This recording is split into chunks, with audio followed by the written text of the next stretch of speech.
Hello everyone! Welcome back to my channel, Fides Tutorial. Alam niyo ba guys, na super trending ngayon ang Faceapp application. My God!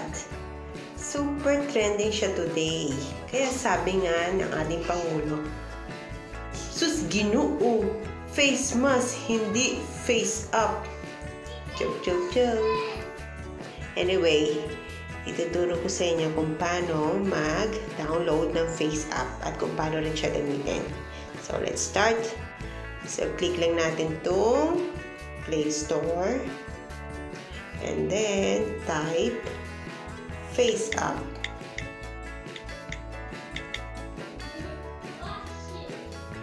So, lalabas siya agad. So, ito yung Faceapp. Then, install it. Install na siya.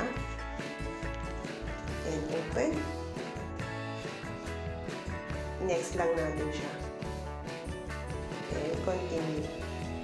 Allow access to your photos. I-allow lang natin siya. Allow. So, yan. For example, this one. Agree.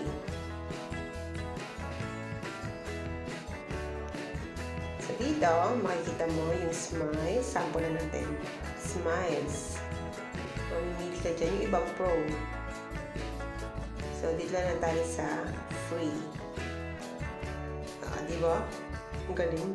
Nag-smile agad. So, cancel. Dito naman tayo sa hairstyle muna. Check natin.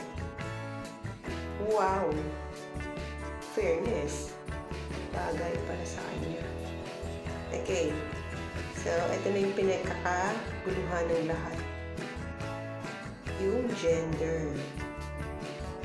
Since lalaki siya, gagawin natin siya female. Kung ano kaya mag-feature niya. Mas maganda pa siya sa akin. Guys, mas maganda pa asawa ko sa akin pag pala naging babae. Try natin ito sa female.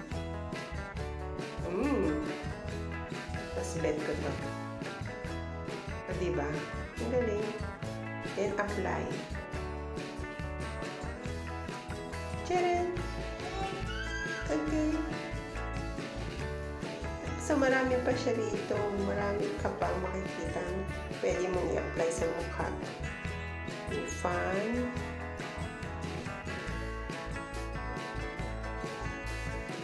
So, wait lang natin. Apply yung filter. So, ayan o. Fairness at keenness. So, before and after. So, ganito lang siya kadali gamitin. Wow! Pang artista.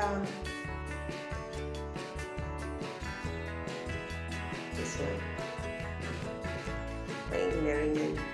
Celebrities. So, yan. Ito tayo. Hollywood. Changes. Yan. So, ito. Guys. Diba ang ganda niya? So, anyway, then save na natin. Slime. Before and after. Oh, galing. Then, save it. Save successfully. So, that's it. Pag bago pa lang kayo sa aking YouTube channel, please don't forget to like, share, comment, and subscribe. Paki-hit na rin yung bell button or the bell icon para update kayo sa next video ko. Thank you and God bless.